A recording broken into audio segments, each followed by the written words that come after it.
Yes, Lord. This is our cry. This is our desire. More of you. More of you in our lives. For we acknowledge, Lord, that we are nothing without you. We acknowledge, Lord, that we are weak without you. We acknowledge, Lord, that we cannot change our lives without you. We acknowledge, Lord, that our life is useless without you. And so it is our desire, more of you, more of you. And this morning, O Lord, more of your teachings, more of your truth, more of your instructions. For we need you to guide us in everything that we are to do. Guide us and teach us this morning, O Lord. And so here we are. We ask that you prepare us. We ask that you forgive us of all our sins. Cleanse us, O Lord. Cleanse us.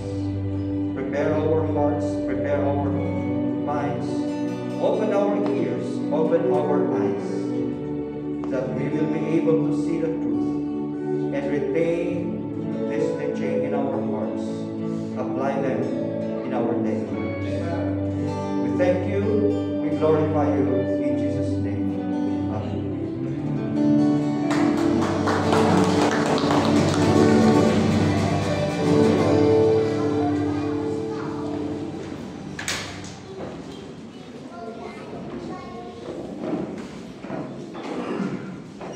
Magandang umaga po sa atin. Welcome po sa mga hindi regular na nag-a-attend sa atin. Welcome. Welcome, Pastor and Michelle. At salamat nandito tayo para pagpatuloy po natin na pakinggan kung ano ang itinuturo sa atin ng ating Panginoon. So kanina sa ating Bible study, ang tanong ni Pastor ay, paano kaya kung wala naman tayong kasalanan? Di ba? Pero tayo ang itinuturo na may kagagawa. Paano kaya kung wala tayong kasalanan, pero maya't maya nalaman natin meron tayong warrant of arrest? At andyan na ang pulis para tayo ay hulihin. Ano kayang gagawin natin? Meron naman, kung meron tayong mga security guard sa ating bahay, o meron tayong kakayahan na tumakbo, o kahit na magtago, ano kaya talaga ang ating gagawin? Sabi natin, wala naman tayong kasalanan. Bakit tayo ay hinuhuli? Bakit tayo ay ina-arrest?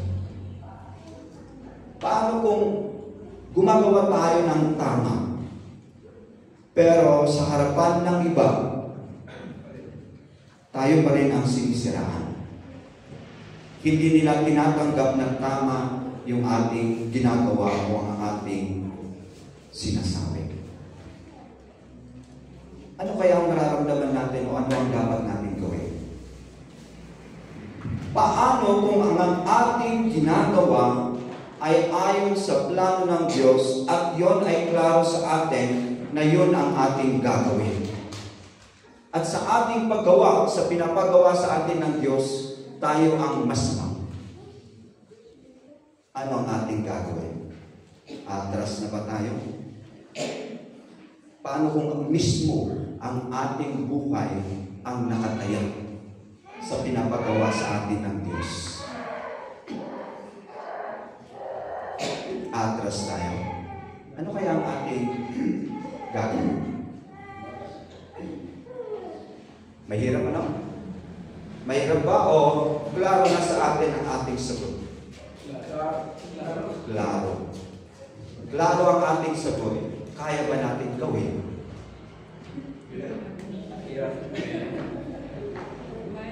Guys, bigas. Diba? Kung talagang mismo tayo. So si David, nakita natin sa ating pinag-aralan na Psalm, yung kanya rin ginawa. Diba? So sa oras na ito, ang ating titignan naman ay yung oras ng ating Panginoong Jesus ay hinuling. Ang problema dito, sa panahon na yun, walang warrant of arrest. So warrantless arrest yung paghuli sa kanya. Okay? So titignan natin, ano kaya ang mga bagay-bagay na maaari nating matutunan sa pangyayari ito. Na ang ating Panginoong Jesus, alam naman natin, wala siyang kasalanan. Alam naman natin na ginagawa lang niya yung dapat niyang gawin ayon pa rin sa plano ng Diyos. Alam naman natin na ang ating Panginoong Jesus, ang kanyang itinuro ay mga katotohanan lamang. Pero makita natin dito na siya ay inaresto, hinuli. So tingnan natin, ano kaya matututunan natin dito? So ito ay ating mababasa sa John chapter 18 verses 1 to 11. Sabi sa first verse, when Jesus had spoken these words, he went out with his disciples over the brook Kidron, where there was a garden, which he and his disciples entered. Ano yung pangyayari bago nito? Sabi dito when Jesus had spoken these words. Ano yung nangyari sa chapter 17? Siya ay nanalangin. He prayed for himself, then he prayed for his disciples, and then he prayed for all believers. At ito ay nangyari saan? Sa isang kwarto. Kung saan, ano yung mga ginawa nila doon sa kwarto na yun? Bago sila yung Last Supper, anong ginawa niya? Hinugasan niya yung paa ng kanyang mga disciples. Humility, yung pag-serve natin, itinuro by example. Ano pa yung nangyari doon sa gawin niya? In-identify niya kung sino ang magtratrayo sa kanya. Kung sino yung tao ito. So anong sabi niya? Kung kanino ko ibibigay itong isasawsaw ng tinapay, siya. And then pagkatapos, sinabi na kay Judas, sige, umalis ka na at gawin mo yung dapat mong gawin. Sa pagkakataon din na yon, sinabihan niya si Peter yung kanyang gagawin na i-deny ang ating Panginoong Jesus 3 beses bago tumilaw ang manok. So, prinidik niya yun. Ano pa yung mga pangyayari? In-institute na yung Holy Communion, yung breaking of the bread. Then, alam natin, siya ay nanalangin para sa kanyang sarili, para sa mga disciples, at para sa lahat ng mga mananampalataya. So pagkatapos ng mga yon, sabi dito, sila ay lumabas at pumunta sila sa brook Kidron. Merong garden doon. So para lang meron tayong medyo, ma-imagine yung lugar na yan. So, sa bandang doon, sa palakas yung ating kon. Dali, sir. Subukan na.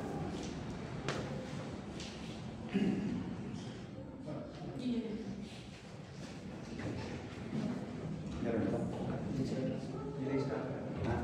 May laser. May laser pa.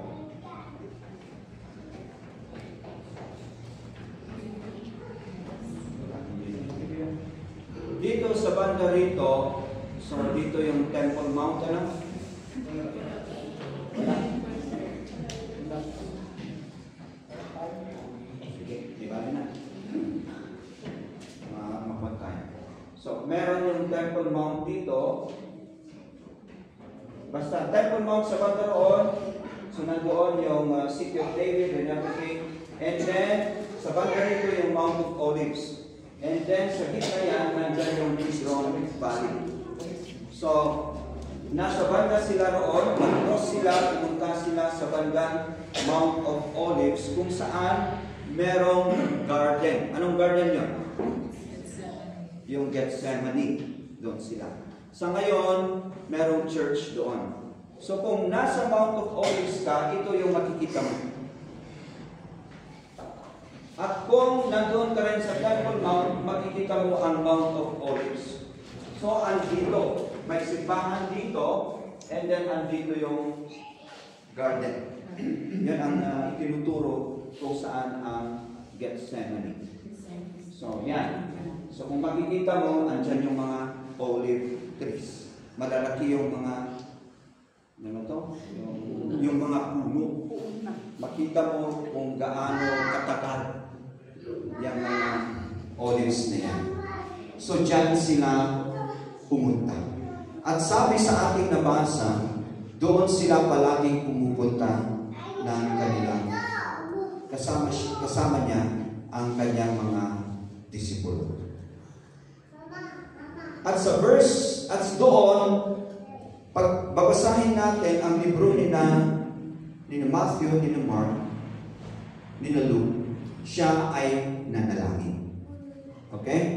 So, iba yung, parang medyo magkaiba yung account, pero iisa na pumunta sila sa lugar ng Gethsemane. At dito siya ay nanalangin. Ano ang kanyang sinabi? Actually, ito, 3 times niyang sinabi ito. Oh my Father, if it is possible, let this cup pass from me. Nevertheless, not as I will, but as you will. Kasama niya sina John, sina James at Peter, pumunta sila sa isang lugar doon sa may Gethsemane. Pero sabi niya, dito kayo, manalangin kayo. Para hindi kayo matukso. Manalangin kayo. Pumunta si Jesus sa isang lugar, nanalangin siya. At ito ang kanyang sinabi. Nung binalikan niya yung tatlong, tulog sila. Anong ginagawa niyo? Bakit kayo tulog? Natulog? Manalangin kayo. Sabi niya, then bumalik ulit siya, siya ay nanalangin. Bumalik, tinignan, tulog pa rin sila. Kaya, pumunta na naman sa sulong at ito ang kanyang pinanalangin. Let this cup pass from me. Alam natin na eventually, dahil nga yun ang ating celebration last week, eventually ang ating Panginoon ay papako sa cross. Siya ay mamamatay doon. Let this cup pass from me. Ang ating Panginoon, siya ang magiging kasalanan para sa atin. He became sin for us. Hindi lang niya actually parang binitbit yung ating mga kasalanan, parang siya mismo ang naging kasalanan para sa atin. At yan ay mabigat para sa Kanya. Dahil sa pagkakataon na yun, ay talagang parang tatalikuran siya ng Diyos. At yun ang mabigat para sa Kanya. So sabi niya, let this cup pass from me. Pero eventually sabi niya, not my will, but as you will. Ganon ka kamahal ng ating Panginoon. Na kahit anong klaseng kabigatan yung kanya bibitbitin sa mga oras na yan, sabi pa rin niya, not my will, but your will. Yun ang kanya naging bayan. So makita natin, kagaya rin ng ginawa ni David, ang pananalangin ay parte ng kanyang buhay. Tingnan natin. Mismo ang ating Panginoong Hesus, siya ay nanalangin. Ano ang tinuturo sa atin? Importante rin at talagang vital sa buhay natin ang pananalangin. Then sa verse 2, and Judas, who betrayed him, also knew the place, for Jesus often met there with his disciples. Alam ni Judas ang lugar niya. Alam niya kung saan niya hahanapin ang ating Panginoong Jesus. Alam niya ang lugar na kanyang ituturo para kung sino man ang naghahanap sa ating Panginoong Jesus, makikita nila doon. At pag titingnan natin yung pangyayari kung bakit si Judas, sabi dito, who betrayed him. Sa account ni Matthew, ito na ang kinuha ko, lumapit siya sa mga punong saserdote. At sinabi, what are you willing to give me if I deliver him to you? Anong bibigyan niyo sa akin? Ano ang magpapala ko kung ibibigay ko? Si Jesus, sinabi dito. At siya ay binigyan ng 30 silver coins. Hindi ko alam kung magkano ang value niyan sa panahon na ito. Hindi na ako nag-research. Pero 30 silver coins. Yun ang naging dahilan at mula noon, naghanap na si Judas ng pagkakataon para ituro at iparesto ang ating Panginoong Jesus. So sa verse 3, then Judas, having received a detachment of troops and officers from the chief priests and Pharisees, came there with lanterns, torches, and weapons. Iisang tao sa Jesus. Tingnan nyo, napakarami ang naging kasama ni Judas. Tinignan ko, ilan kaya itong detachment of troops na sinasabi dito? Ang nabasa ko ay maaring 300 to 600 na trained Roman soldiers yan. So hindi basta-basta ng mga tao pa na yan. 300 to 600. Bukod doon, nandoon yung officers from the chief priests and the Pharisees. Parang sila yung pulis na nagbabantay sa templo. So marami sila. And naka-full battle gear with weapons. Makita mo talaga yung kanilang determination na anuman ang mangyari, kailangan nilang hulihin ang ating Panginoong Jesus. Yun talaga yung kanilang gagawin dyan. And then sa verse 4, when Jesus therefore, knowing all things that would come upon him, went forward and said to them, whom are you seeking? They answered, Jesus of Nazareth. Jesus said to them, I am He. Pag ipagpatuloy natin na basahin ito, nung kanilang narinig yung kanyang sinabi, sila ay medyo umatras and then sila ay natumba. Makita natin dito, alam ni Judas kung saan ang lugar. Alam niya kung saan niya ituturo ang ating Panginoong Yesus. At makita natin sa account ni John, mismo ang ating Panginoong Yesus ang lumapit sa kanya. He went forward at tinanong pa, sino ang hinahanap niyo? Nung sinabing si Jesus of Nazareth, hindi siya ay wala dito. Hindi namin siya kilala. Hindi yun ang kanyang sagot. Sabi niya, ako yung Jesus of Nazareth na hinahanap. Pagbasahin natin ang account ni na Matthew, ni na Mark at si Luke. parang palatandaan ang kanilang usapan doon, sabi ni Judas, kung sino ang aking lalapitan at hahalikan, siya yun. At siya yung inyong arrestuhin. Yun ang parang clue. Pero dito, iba yung account ni John. Pero kahit anong account, makita natin dito na hindi nagtago ang ating Panginoong Jesus. Andong siya sa lugar na talagang kabisado ni Judas. So makita natin dito that Jesus readily presented himself.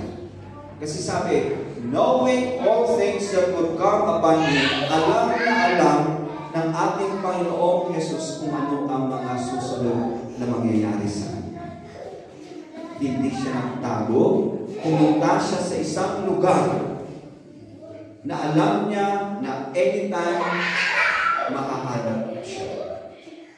Nung dumating yung naghahanap sa kanya, ready siya na talagang present ang kanyang sarili. Tayo kayo. Kung merong hahanap sa atin, puhulihin tayo, wala naman tayong alam na ginawang masama. And then sabihin, saan ba dito ang bahay ni Ragao? Ako rin kaya magagawa ko yun. At alam ko na ako'y huhulihin sa mga oras na yun. Pero ang ating Panginoon Jesus, He went forward, voluntarily presented Himself. But He was ready. Ready. Kasi sabi dito, knowing all things that would come upon Him. And then sa verse 8, actually pagbabasahin natin ang verses 6 to 7, inulit yun. Sino ang inyong hinahanap? Jesus of Nazareth. And then ako ngayon, sinabi kong ako yun. Yan ang sinabi ng ating Panginoong Yesu Cristo. Dito, Jesus answered, I have told you that I am He. Therefore, if you seek me, let this go their way, that the saying might be fulfilled which is spoke, of those whom you gave me, I have lost none. Sino ang tinutukoy ng ating Panginoong Hesus dito na let this go their way? Pabayaan nyo na sila ay punta o umalis dito. Sino ang tinutukoy ng ating Panginoong Hesus dito? Ang kanyang mga alagad, kanyang mga disciples. He readily presented Himself. He surrendered Himself. Hindi lang yon. Sabi niya, ako lang ang inyong puhulihin. Ako lang naman ang inyong pakay. Pero itong mga alagad ko, pabayaan nyo sila. Dahil alam niya, at yun ang kanyang mission. Isa sa kanyang mission, na wala kahit isa sa kanila man mawawala. He protected His disciples. Well, nabasa natin sa mga past mga chapters na except for the son of perdition. Except kay Judas. Siya lang ang nawala. Pero lahat ng mga ibang disciples walang nawala sa kanila. So Jesus purposely, He presented Himself readily and then said, do not include my disciples. Tayo rin. Paano kung meron tayong mga kasamahan naman sa ministry? And then, andun na ang huhuli sa atin. Sabihin ba natin, bakit ako lang? Kasama pa mga ito eh. Mas lalo mga ito eh. Mas buong kisa sa akin.